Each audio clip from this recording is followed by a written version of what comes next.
Alors c'est vrai qu'avec Xavier, on a fait une présentation de la filière, des métiers, de cette évolution, mais Maître Carius, il y a une autre évolution qui a fortement impacté tous les métiers et toute cette filière, c'est le changement de statut, puisque en 2005, toutes les activités qui étaient dans le domaine équestre ont été basculées du côté agricole. Donc c'est la loi de 2005. Est-ce que vous pouvez nous présenter quelles ont été les grandes modifications? Et puis après, au cours de cette table ronde, on verra quelles ont été les conséquences et quels ont été les métiers impactés. Merci.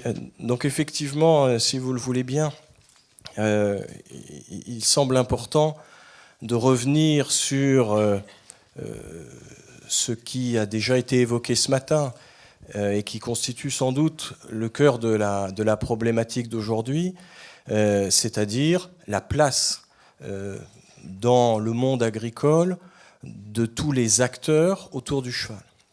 Et pour aborder cette question, effectivement, la loi de 2005, donc cette période qui a maintenant une dizaine d'années, eh bien, est un élément important parce qu'il a suscité beaucoup d'espoir, parce qu'il a été souhaité par la filière, important aussi parce que finalement, 10 ans après, eh bien, il faut faire le bilan de cette évolution pour essayer de comprendre comment les équidés et ceux qui les produisent et ceux qui les élèvent, ceux qui les valorisent, peuvent jouer leur place dans la filière agricole. Alors, je pense que pour revenir sur cette question, on peut voir les choses suivant 3 points. D'abord, on peut faire un constat. Pourquoi est-ce que cette question du statut juridique des valorisateurs, des non-éleveurs de chevaux se posait? Ensuite, eh bien, qu'est-ce qui a été fait, et notamment en 2005, et comment on a essayé de résoudre ce problème? Comment est-ce qu'on a tenté de faire entrer, d'intégrer, d'assimiler au monde agricole, au statut agricole, des gens qui, visiblement, n'y avaient pas leur place auparavant? Et puis, le dernier point, c'est la question de ces 10 ans.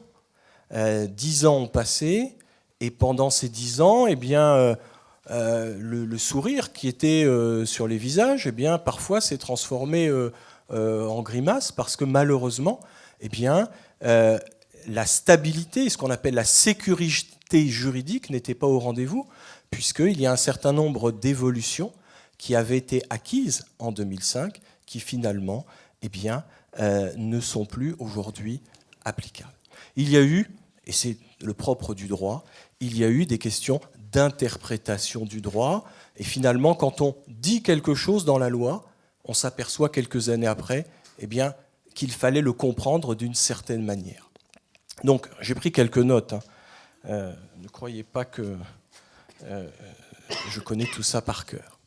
Le constat, ce qu'il faut bien comprendre, et ça, c'est un constat partagé, c'est le fait que, finalement, eh bien, on a un écosystème avec des producteurs, on l'a vu ce matin, et ce que l'on a appelé des transformateurs, des valorisateurs.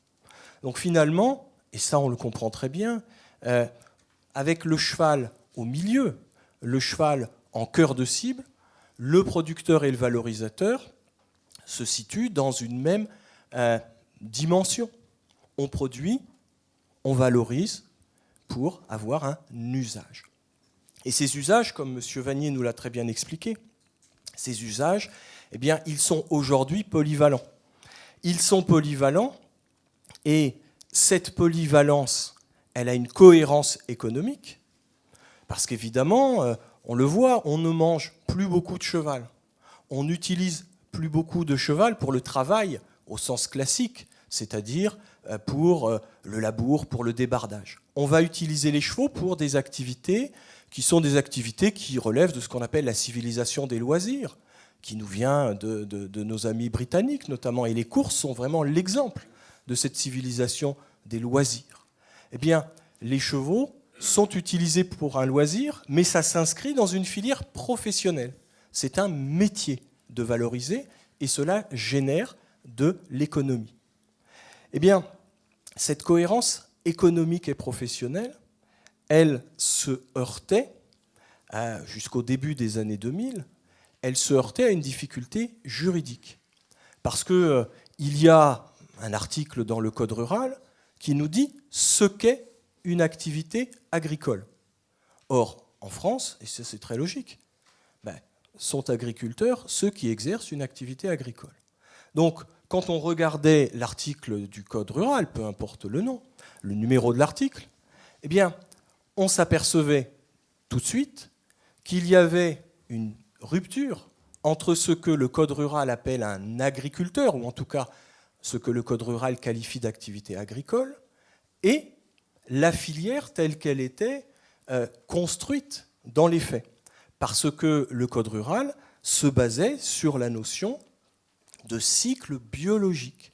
Et le Code rural parlait, et parle toujours, eh bien, de la maîtrise et de l'exploitation d'un cycle biologique animal.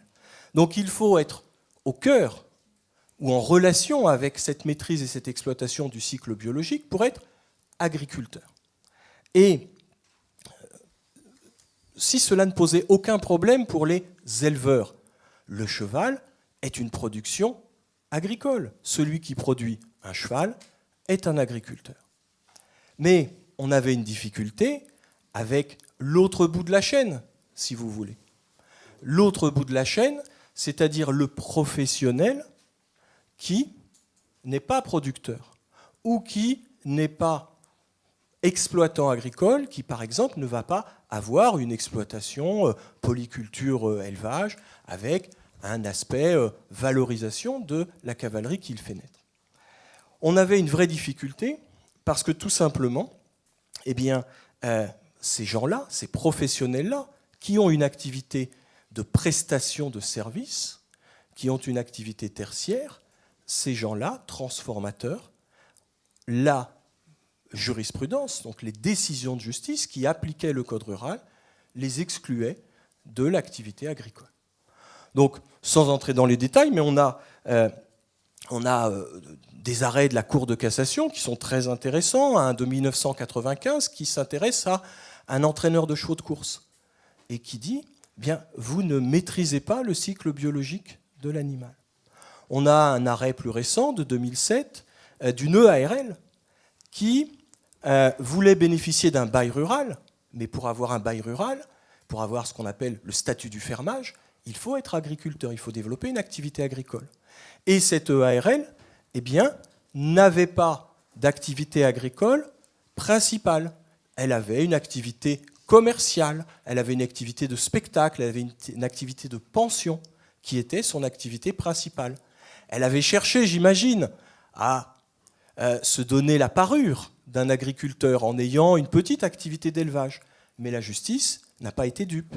Et elle lui a dit, attention, cette activité d'élevage est purement accessoire et subsidiaire. Vous n'êtes pas un agriculteur. Donc on avait une vraie difficulté, ce qui fait que ces professionnels-là, eh bien, ils se retrouvaient soumis au droit civil, au droit commercial. Avec un point intéressant, c'est la question de la construction. Si je veux construire un centre équestre dans une zone agricole, du plan d'occupation des sols, du plan local d'urbanisme, eh bien, je n'ai pas accès à ce droit à construire. Parce que je ne veux pas développer, je ne veux pas construire un bâtiment à usage agricole. Donc on était confronté à des difficultés concrètes très importantes. Et puis la difficulté, évidemment, que chacun connaît, c'est la question de la TVA, puisque en matière de compétitivité, eh bien, ne pas être intégré dans le système de TVA agricole créait un hiatus en termes fiscal et comptable. Donc il y avait, si vous voulez, des verrous. Il y avait des verrous très importants au développement unifié, au développement dans le même sens, d'acteurs qui avaient et ont toujours le sentiment de faire non pas la même chose, mais d'intervenir dans le même sens. Et ces verrous juridiques étaient assez importants et difficiles à contourner. Et c'est la raison pour laquelle, eh bien, et c'est le deuxième point, eh bien, on a, en 2004-2005, on a souhaité trouver une solution. Et cette solution, elle a été recherchée dans le sens d'un alignement du statut juridique au bénéfice du statut agricole. C'est ce qu'on a appelé, M. Berger en a parlé ce matin, la nouvelle politique du cheval. Il y a eu une conférence de presse pluriministérielle au Haras du Pin en 2003. Et l'idée de cette nouvelle politique du cheval, qui était portée par le gouvernement et souhaitée par la filière, c'était d'ouvrir, d'élargir la notion d'exploitant agricole et la notion d'activité agricole. Qu'est-ce que c'est qu'être agriculteur en France ? Eh bien, c'est faire plus que maîtriser ou exploiter un cycle biologique animal. Celui qui est au-delà de cette notion-là, celui qui est un peu plus loin dans la chaîne, celui qui valorise, celui qui entraîne, celui qui transforme, doit être agriculteur. Voilà l'objectif de la loi de 2005. Et donc en 2005, on a ajouté cette branche de la filière.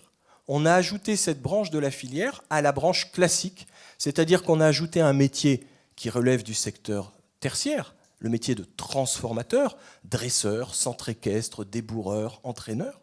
On les a ajoutés, on les a raccrochés, si vous voulez, comme un wagon supplémentaire à la définition légale de l'activité agricole.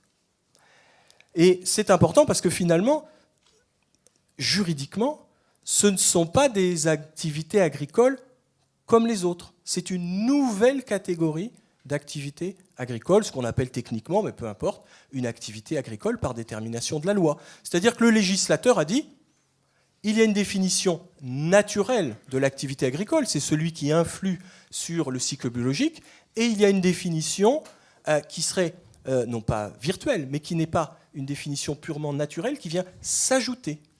Il y a un complément. Et ce complément, c'est la loi de finances pour 2004, donc la loi du 30 décembre 2003 pour l'aspect fiscal, parce qu'en réalité, on a commencé par l'aspect fiscal, et puis la loi du 23 février 2005, qu'on appelle la loi DTR, Développement des territoires ruraux. Et donc, c'est avec ces deux lois que les membres de la filière équine non éleveurs, les activités équestres autres que d'élevage, ont pu basculer dans le monde agricole. Alors peut-être avant de vous laisser aborder le point numéro 3, puisque ce point numéro 3 va permettre de mesurer les conséquences, l'impact que ce changement de statut a eu sur ces professions, qui ont donc été organisées et rattachées, l'image du wagon qui s'accroche à la loi pour définir ce nouveau statut est intéressante. On peut peut-être demander à Catherine Albax. Alors Catherine, vous êtes propriétaire avec votre mari d'un centre ou d'une ferme équestre. Vous allez nous expliquer s'il est plus facile d'élever des chevaux ou de bosser avec son mari. Mais juste question, qu'est-ce que ce changement de statut a eu comme conséquence pour vous ? C'est-à-dire, est-ce que vous trouvez que ça a changé votre vie ou c'est juste un statut ? Est-ce que c'était mieux avant ? Est-ce que c'est moins bien ? Est-ce que c'est plus compliqué ? C'est comme tout, il y a des plus et des moins. Alors d'abord, nous, on a créé, donc on a acheté une propriété qui était d'une propriété agricole, mais ça commençait bien. Dans le plan d'occupation des sols, elle était dans une zone industrialisée. Donc on avait déjà un vrai débat et autres, mais comme on a créé à l'époque une URL, on a obtenu le permis de construire. Puisqu'on était dans une zone industrialisée et qu'on a dit qu'on n'était pas agricole. Ça commençait bien. Voilà. Et on s'est donc réveillé un matin après le vote de la loi, on s'est réveillé avec une URL qui est devenue une EARL, à l'insu de notre plein gré. On n'avait rien demandé. Donc voilà, c'est pour dire que les choses ne sont pas aussi faciles. Et puis il y a eu toutes les... Alors les points positifs, c'est qu'effectivement, avec quelques nuances d'interprétation sur lequel je pense que notre maître Carius reviendra dessus, avec quelques difficultés d'interprétation, par exemple sur les baux ruraux, on s'est dit chic, on va pouvoir accéder aux baux ruraux, c'est pas aussi facile que ça quand on a un centre équestre, on s'est dit ça va être plus facile pour un certain nombre de choses et autres, mais on a des débats absolument incroyables, puisque on est en Alsace et toute l'Alsace est une zone urbaine. Donc il y a une compétition permanente sur les terrains entre le monde urbain et le monde rural. Donc on s'est retrouvé avec la confrontation avec le monde urbain. C'est pour ça que je regrette que Madame Bertrande Balanda soit pas là, parce que l'exemple de Maison Lafitte est absolument exceptionnel de ce point de vue-là, avec donc beaucoup de difficultés avec le développement des lotissements et les gens qui rêvent d'être tranquilles à la campagne et qui supportent pas que vous démarriez un tracteur pour vous occuper des chevaux, même si c'est le dimanche, ou qu'un cheval tape dans une porte parce qu'il mange. Donc on va avec plein de trucs comme ça qui sont liés à la difficulté de faire vivre le monde agricole dans la rurbanité, même si c'est considéré comme un village. Voilà, donc toutes ces choses-là sont venues. Bien sûr, les points positifs, c'est qu'effectivement, on a pu discuter plus facilement avec la SAFER, mais nous sommes considérés quand même comme des agriculteurs pas comme les autres. Donc avec une vraie bataille sur les terrains, qui n'est pas une bataille financière, parce que voilà, mais néanmoins, est-ce qu'on donne plus, comme vous dites, vous passez plus facilement des prêts à quelqu'un qui a quand même des chevaux, c'est un peu moins bien vécu que si un éleveur de bovins. On peut se les dire les choses entre nous comme ça. Donc il y a une vraie difficulté avec tout ce qui va avec, les clôtures qu'on vous ouvre et autres petites vilainies de ce type-là. Enfin voilà, c'est pour vous dire que le passage dans le monde agricole n'est pas aussi facile à vivre au quotidien, c'est pas aussi évident. Et puis dans l'esprit de nos concitoyens, le cheval, comme le disait M. Escribano ce matin, c'est soit c'est des gens aisés, hop là, donc ils ont besoin de rien, et soit c'est pas vraiment des agriculteurs, donc ils ont besoin de rien non plus. Donc avec toutes les problématiques liées aux aides de la PAC, en fait, tout ce qu'on peut revenir. Donc moi j'en tire un bilan assez mitigé de cette particularité agricole, surtout dans les discussions avec les communes sur les problématiques de plan d'occupation des sols ou maintenant de PLU. C'est extrêmement compliqué, en tout cas à vivre au quotidien, même si on dit c'est pas grave, tu peux faire une sortie d'exploitation et construire en zone agricole. C'est pas si simple non plus. Donc voilà. Et alors pour la TVA, il faut avoir fait mathématiques appliquées aux finances. Non, quand vous avez un centre équestre et que vous calculez la TVA d'une mise en pension, je pense que si vous n'avez pas fait Polytechnique, donc vous avez une équation qui est égale à Y égale à X plus B plus C plus autre chose, où vous devez vous dire est-ce qu'il a passé plus de temps à utiliser mon installation ou à manger du foin, pour arriver à calculer. Non. Tout ça, et je ne vous parle pas de si vous avez le malheur d'avoir mis des panneaux photovoltaïques sur votre bâtiment, parce que alors là, vous avez une partie au BIC, une partie... Machin. Enfin, quand même, les grands bénéficiaires, c'est un peu une plaisanterie, mais les grands bénéficiaires, c'est les avocats fiscalistes. Hein. Parce que alors là, vous passez votre temps à discuter fiscalité. Et je vous explique là, si vous faites naître un poulain, si vous l'exploitez... Alors bon, enfin, je vous épargne. Et surtout, n'ayez pas un cheval qui a trop de gains. Ça, c'est pas bien non plus. Donc voilà, il y a quand même une complexité folle dans la soi-disant filière agricole. Enfin, nous, je plaidais ce matin pour la simplification avec humour des documents d'identification, puisque quand vous avez un cheval qui vieillit, vous avez vécu toute la période, il est pas pucé, il est pucé, il a un livret, il n'a pas un livret, il a un livret qu'un machin. Bon voilà, mais on vit en matière de fiscalité, c'est encore mieux. On a fait plus fort. Donc voilà.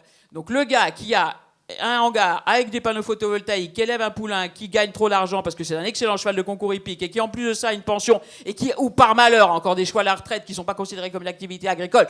Enfin, je vous épargne le calcul. Il a intérêt à avoir un très très bon avocat fiscaliste.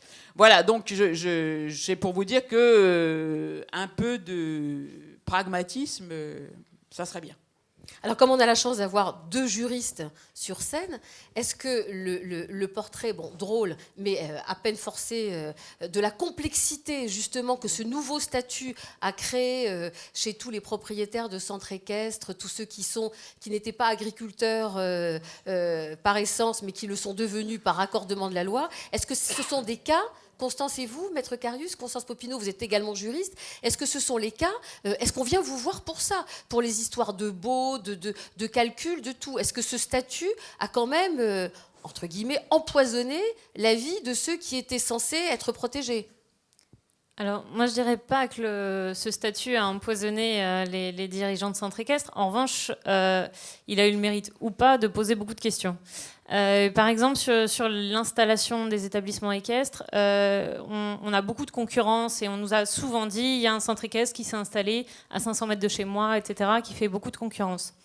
On s'est dit qu'avec le statut agricole, on pouvait bénéficier du contrôle des structures qui allait pouvoir vérifier la viabilité des installations avant de les installer. Sauf que les personnes qui siégeaient pour étudier les propositions d'installation n'avaient pas les compétences pour pouvoir évaluer la viabilité ou pas de l'établissement. Et surtout, pour correspondre au contrôle des structures agricoles, il fallait avoir un diplôme agricole. Alors que pour s'installer avant cette période-là, il ne fallait pas de diplôme agricole, il fallait éventuellement un diplôme pour exercer contre rémunération l'encadrement de l'équitation, qui était un diplôme sportif qui n'est pas reconnu dans le monde agricole. Donc effectivement, on rentre dans des enjeux où on s'était dit il y a des solutions sur ce côté-là qui finalement ne sont pas des solutions. Donc là, à l'heure actuelle, on a des installations agricoles centres équestres qui s'installent sans réel contrôle des structures effectif, puisque dans les faits, ça n'est pas applicable. Après, concernant les baux ruraux, effectivement, les établissements qui appellent la fédération par rapport à leurs installations, beaucoup pensent être encore sous le coup d'un bail commercial. Beaucoup ont également des affermages en leur proposant des loyers de 30 000 euros par an, etc., en leur disant est-ce que c'est normal d'avoir ça, est-ce que je ne pourrais pas avoir plutôt un bail rural, puisqu'on est aussi sur des centres équestres qui exploitent des terrains de communes, donc on n'est pas nécessairement aussi sur le domaine privé de la commune, donc encore avec d'autres problématiques concernant ces baux.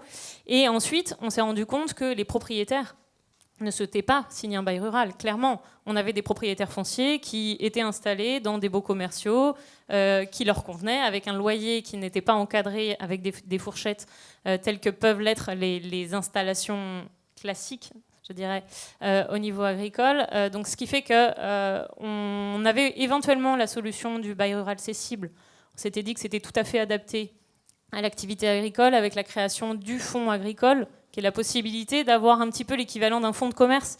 Donc, c'est-à-dire que vous pouvez mettre l'ensemble du cheptel, la marque du club, etc. Donc, d'avoir un fonds qui puisse être cédé si le dirigeant de l'établissement voulait partir, un petit peu à l'instar de ce qui se fait déjà pour le fonds de commerce.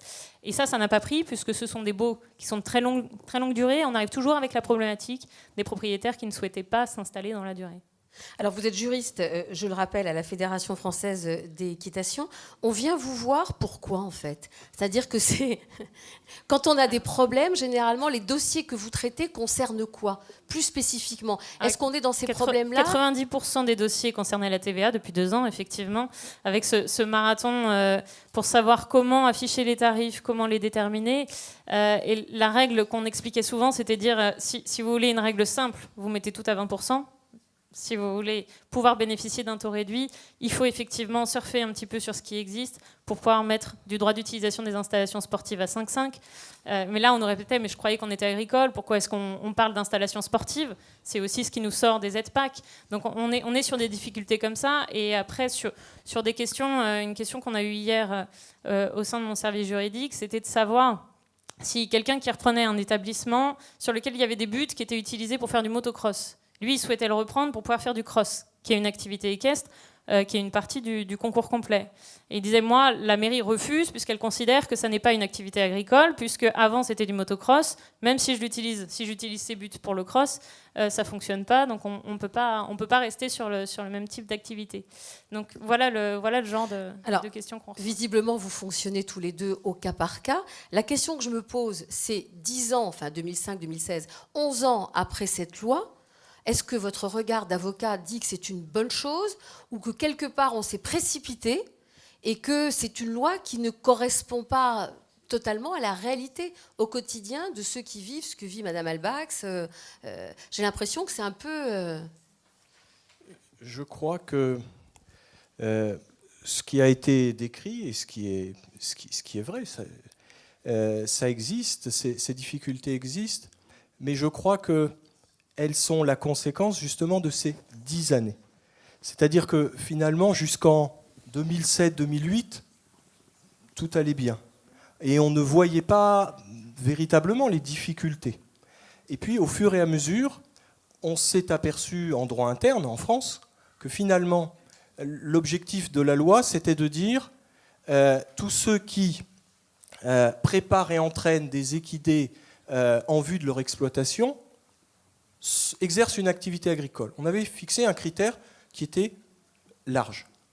Et on pensait, la loi pensait que ce critère permettrait de débloquer les verrous que j'ai évoqués tout à l'heure. Les principaux verrous étant le verrou fiscal, le verrou des baux ruraux et puis le verrou des permis de construire en zone agricole. Et finalement, on ne s'est peut-être pas précipité, mais il y avait peut-être, alors à l'époque il n'y avait pas d'étude d'impact qui précédait les lois, ou en tout cas s'il y en avait une, elle n'avait peut-être pas tout évoqué, mais je pense qu'on n'a pas eu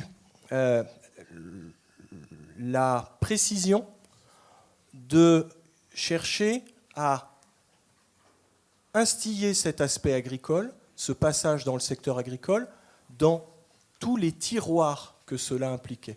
Constance Popinot a parlé du contrôle des structures. Il faut savoir qu'a priori, quand on a voté la loi DTR en 2005, on n'a pas du tout envisagé ce que cela pouvait impliquer en termes de contrôle des structures. Donc il y a eu, non pas de la précipitation, mais on a pensé toucher au but avec un article de la loi de 2005. Et finalement, ça a été plus compliqué pour deux raisons. La première, c'est que il y a eu des procès et des juges ont interprété cette loi. Et par exemple, la question s'est posée de la pension. Eh bien, si vous prenez des chevaux en pension, parfois vous êtes agriculteur parce que vous les travaillez. Si vous prenez des chevaux en pension et que vous ne les travaillez pas, alors que l'administration fiscale en 2005 considérait que c'était agricole, eh bien, la jurisprudence de la Cour de cassation a dit « ça n'est pas une activité agricole ». Pour vous donner un exemple très simple, Cour administrative d'appel de Nantes, 18 avril 2016, il faut rembourser la dotation jeune agriculteur parce que c'est une jeune femme qui a déposé un dossier pour une prise en pension, ce qu'on appelle la pension pure, et quelques années après, eh bien, on la contrôle et on lui dit « mais vous n'exercez pas d'activité agricole, donc vous avez eu des financements à tort ».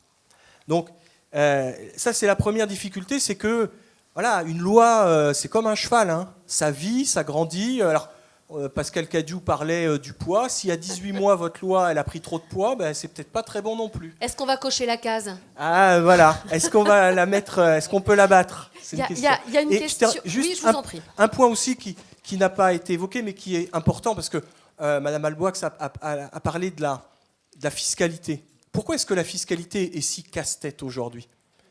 Parce que en 2012, la Cour de justice de l'Union européenne a tiré les oreilles de la France en lui disant « mais vous avez appliqué une définition de l'agriculteur qui n'est pas une définition qui correspond au traité communautaire. Donc vous n'avez pas le droit d'offrir une fiscalité avantageuse à des gens qui ne sont pas agriculteurs au regard du droit communautaire. » Donc c'est pour ça que si on en est là aujourd'hui, et si aujourd'hui c'est compliqué, je pense que cette complexification, elle est liée aussi à ce qui s'est passé pendant 11 ans, et non pas simplement à l'intention initiale, qui était très bonne, et je pense que la méthode était bonne, mais il y aurait eu peut-être un peu des contre-feux à ouvrir, des aspects accessoires à anticiper. Alors, c'est vrai qu'on avait une invitée qui aurait pu nous éclairer sur cet exemple unique.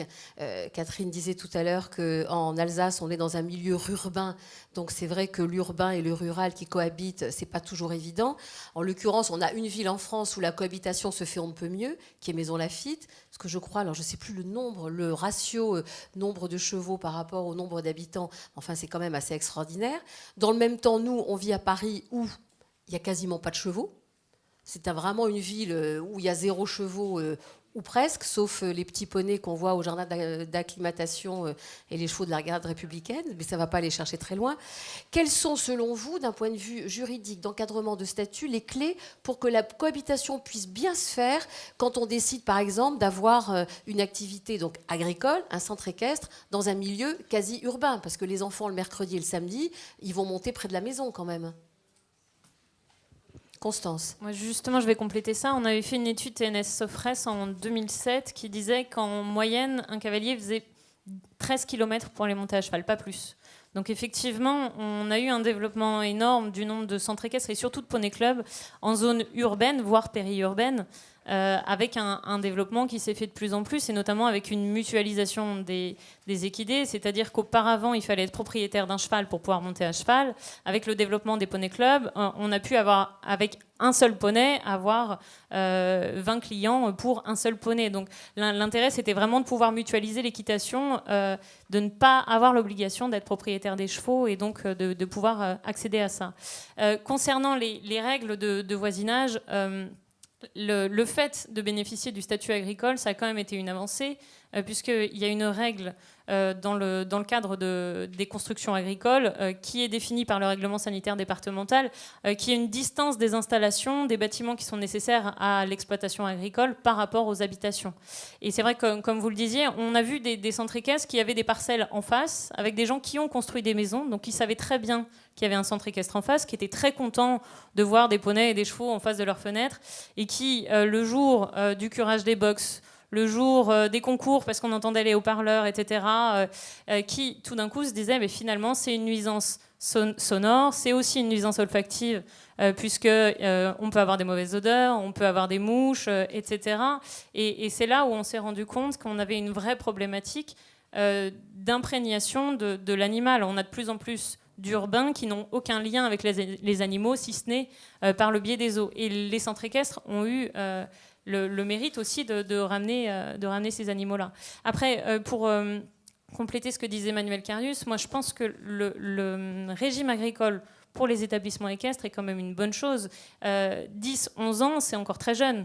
Dans le processus d'habituation de tout ça, et quand on voit le nombre d'installations qui peuvent se faire, quand on voit aussi l'évolution des diplômes, je vous parlais tout à l'heure d'un diplôme qui était à la base purement sportif, qui maintenant devient de plus en plus agricole, on a une prise en compte de l'exploitation des chevaux, de leurs soins, etc., qui est de plus en plus prégnante aussi dans le circuit de formation de nos jeunes qui arrivent maintenant.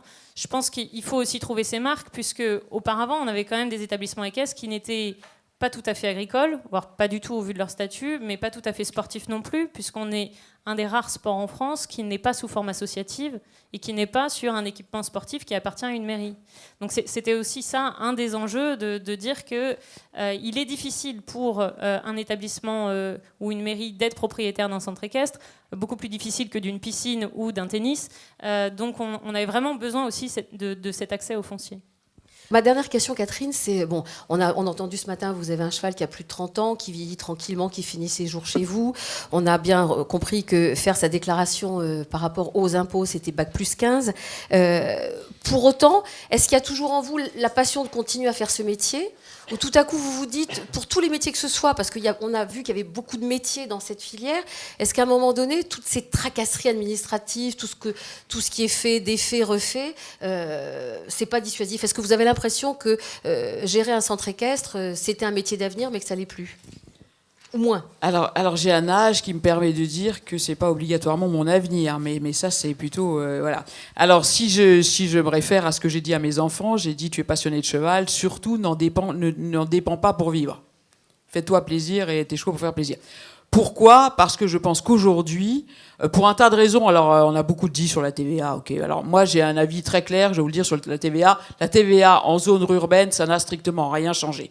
C'est les gens qui machin. Je pense qu'on a des difficultés aujourd'hui dans le monde équestre qui ne sont pas liées à l'augmentation de la TVA. Ou alors si c'est vraiment ça, c'est qu'on a un vrai sujet parce que ça n'avait même pas un plein, ça n'avait même pas un plein de bagnole. Donc, et puis comme l'essence, même avec l'essence qui a baissé. Donc non, sérieusement, je crois qu'il faut, voilà. On a des difficultés qui sont multiples, mais pour moi, ça n'est pas l'augmentation des TVA.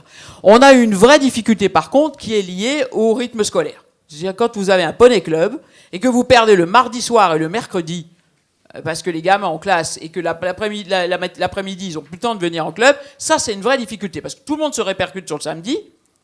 Et ça, c'est pas possible. Donc là, on a une vraie difficulté, en tout cas pour les poney clubs. C'est certainement la mesure gouvernementale la pire. Bien pire que la TVA. Surtout qu'objectivement, la TVA, avant 2005, on l'a payée plein pot. On l'a repayée un peu plus tard. Honnêtement, voilà, ça c'est ma personne. Alors c'est vrai qu'il y a des choses qui sont liées. Alors moi, je ne crois pas à l'histoire de la crise économique. Moi, je pense qu'on est plutôt dans une stagnation séculaire. C'est-à-dire que je ne pense pas qu'on va revivre des grandes périodes de croissance économique comme on a pu les avoir. Donc il faut plutôt qu'on s'habitue à ce régime-là et dire faut arrêter de dire c'est la crise économique. Oui, je pense qu'il y a d'abord d'autres loisirs qui sont concurrents au cheval. Et je vais peut-être pas faire plaisir à ma voisine. Je pense aussi qu'il y a une forte croissance et après il y a une forme d'équilibrage qui se fait. Donc voilà, on est maintenant, je pense qu'on a une activité mature et que on n'aura certainement pas les dynamiques de développement qui vont se faire et qu'il va falloir aussi qu'on intègre des évolutions de la société que la fédération intègre d'ailleurs très très bien. On est plus ludique, peut-être un peu moins compétition, on fait plus des choses à côté et autres, ce qui pose aussi un problème de production du cheval. C'est-à-dire qu'on parlait ce matin, il faut des chevaux de très très bon niveau parce qu'on gagne beaucoup d'argent en vendant de très bons chevaux, mais la majorité de nos cavaliers n'ont peut-être pas besoin non plus de chevaux de compétition. Ce qui pose un autre problème dans les économies globales des élevages. Donc je n'ai absolument aucune solution. Je pense juste qu'il faut vraiment qu'on se repose la question. Il y a une très très belle étude faite par l'IFCE sur les trajectoires, le cheval à 2030 de mémoire. Je dis peut-être une connerie, c'était pas 2030. Voilà, qui m'a vraiment interpellé en me disant il y a une vraie réflexion, on doit l'avoir ensemble, et je pense qu'il faut l'avoir ensemble. Donc je ne dirais pas aujourd'hui à des jeunes installez-vous et créez un centre équestre. Voilà, je vous le dis, mais j'ai aussi l'âge pour le dire. Je pense aussi que nos moniteurs sont insuffisamment formés à ce qui va leur arriver derrière, c'est-à-dire ils sont passionnés de chevaux, ils rêvent de monter à cheval, ils vont se retrouver gestionnaires d'une structure avec des problèmes administratifs, avec des clients qu'on n'a pas toujours envie de voir d'ailleurs, il y a les sympas, il y a les pas sympas, enfin il y a toute une activité commerciale, j'allais dire, au sens noble, qui doit être intégrée. Donc voilà, c'est pas tout d'être passionné, je suis toujours passionné par le cheval, mes chevaux vont bien, ils vieillissent tranquillement. Voilà, j'ai quelques beaux poulains qui n'ont aucune valeur marchande, je vous rassure, mais ils me font plaisir. Voilà, mais aujourd'hui, je pense que j'en ferai pas mon métier pour toutes ces raisons-là, mais je pense par contre qu'il y a un avenir. Mais il faut le repenser ensemble. Juste une précision, la fille de Catherine est vétérinaire. Future. Et quant à son fils, il est cascadeur à cheval. Donc quelque part, ils vous ont pas écouté.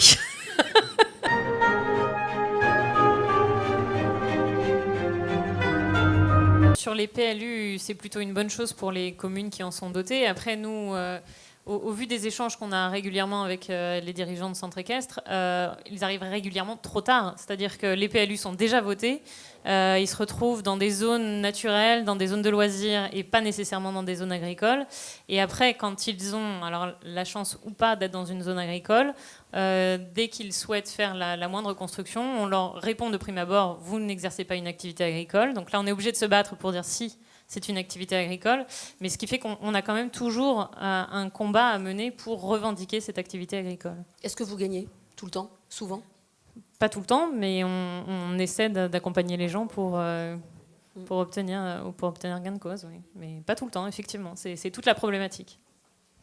Effectivement, pour confirmer ce qui vient d'être dit et aller dans le sens de M. Crépon, en l'absence de documents d'urbanisme, ou avec un document d'urbanisme basique qui fait un zonage en mettant zone agricole, et donc les constructions permises sont celles qui sont nécessaires à l'activité agricole.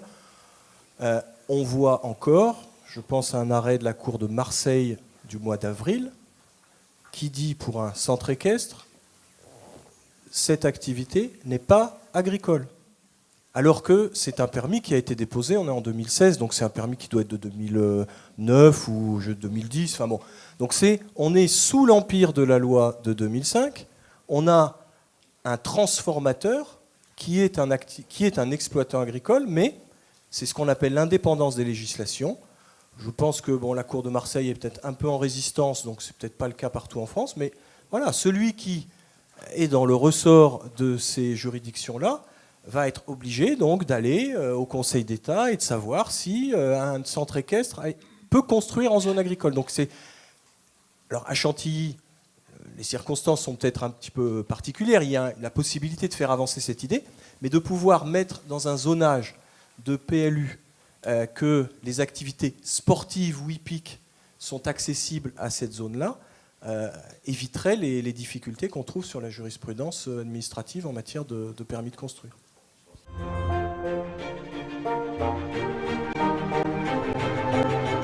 rentrer dans le statut agricole, c'était rentrer de manière pleine et entière dans le statut agricole. Donc on ne pouvait pas considérer, on prend quelques instruments et on en laisse de côté. Moi, je pense honnêtement que la réflexion a été faite, mais peut-être pas. On n'avait peut-être pas étudié l'ensemble des impacts. La difficulté aussi, c'est qu'on est sur des activités qui évoluent de manière très, très, très, très vite à l'heure actuelle.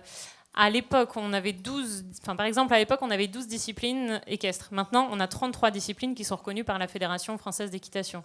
Donc demain, on vous dit qu'est-ce que l'équitation ? L'équitation, c'est aussi du tir à l'arc à cheval. Donc après, sur l'ensemble des définitions, nécessairement, je pense qu'on évolue beaucoup, et notamment parce qu'on doit évoluer pour nos publics, et parce que les autres sports évoluent beaucoup, et parce que l'agriculture évolue aussi. Je pense qu'on est aussi sur ces nouveaux modes-là, qui n'étaient peut-être pas le rythme qu'avait l'élevage ou d'autres productions agricoles plus classiques. Et c'est peut-être aussi ça, une des révolutions qu'on doit subir pour que les textes soient appliqués et interprétés de manière plus simple.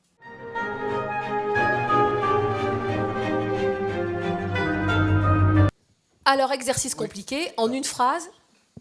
Non, mais décidément, je ne vais pas vous laisser parler. Hein. Oui. Allez-y. Non, mais simplement, ça sera votre dernière phrase. C'est que cette loi, enfin cette volonté d'entrer dans le statut agricole, c'est quelque chose qui est intéressant, qui est important. C'est une vraie opportunité, mais ça nécessite une adaptation de ceux qui bénéficient du statut agricole. C'est-à-dire que, comme ça vient d'être dit, on devient agriculteur, il y a des bénéfices à en tirer, il y a aussi des adaptations à faire pour pouvoir en tirer tout le bénéfice et tirer profit de l'entrée dans ce nouveau monde-là. Donc je ne pense pas que ce soit la précipitation, pas uniquement, c'est pas la question de la précipitation de la loi, c'est le fait que le critère était sans doute le bon, l'intention était bonne. Après, voilà, ça nécessite pour des gens qui finalement étaient extérieurs à ce monde-là, eh bien, de se familiariser avec ce monde, de s'adapter à ces contraintes et aussi de tirer profit des avantages ou des opportunités que ce monde-là peut leur offrir. Constance. Moi, j'aurais tendance à dire aussi que la reconnaissance du volet agricole des établissements équestres et des dirigeants, c'est aussi une reconnaissance du suivi du monde du vivant et du monde du cheval. Donc je pense que c'était aussi ce qui était nécessaire par rapport à cette activité. Catherine ? Alors moi, je dirais qu'on est certainement du monde agricole, mais qu'on ne le sait pas. Et que je pense qu'il y a un vrai sujet pour les nouveaux entrants, les nouveaux enseignants qu'on forme et autres, pour bien leur expliquer qu'on est du monde agricole, et ça passe aussi peut-être par une réflexion dans la presse, parce que vous achetez Cheval Mag, vous achetez machin, personne ne vous dit que vous êtes agriculteur. Donc je crois on a tendance à être aussi dans le monde agricole uniquement par le volet législatif et fiscal. Je crois qu'il faut le revendiquer. Et il faut aussi, comme le disait monsieur tout à l'heure, absolument en discuter dans les mairies, mais ça n'est pas simple. Pour le vivre au quotidien, ça n'est pas simple, et on est parfois, souvent tout seul, un peu de notre faute, mais je pense que les dirigeants de centre équestre, comme tous les dirigeants d'entreprise, ont très peu de temps pour militer à droite à gauche, et qu'il faut aussi peut-être qu'on s'unisse plus, qu'on travaille plus ensemble pour se défendre, mais bon, il n'y a que 24 heures par jour, quoi. Xavier. Alors moi, je crois que cette entrée dans le monde agricole a été plutôt bénéfique, mais qu'effectivement, elle a créé des tensions. Alors il y a deux types de tensions qui ont été évoquées. Il y a à la fois en milieu rural la concurrence avec l'utilisation des terres agricoles avec les agriculteurs d'autres espèces qui peut... critiquer ou réfuter un peu l'entrée dans le monde agricole de la filière cheval. Et puis, il y a des installations nombreuses en zone périurbaine, notamment liées au recul des autres activités agricoles, justement, où là, il y a un conflit, justement, avec l'urbanisation des territoires, et qui, pour le coup, l'entrée dans le monde agricole augmente peut-être un peu ces conflits-là au milieu... à la jonction urbanisation et périurbanisation où les structures équestres sont très très présentes et remplacent au fil du temps l'agriculture plutôt traditionnelle. Classique. Voilà.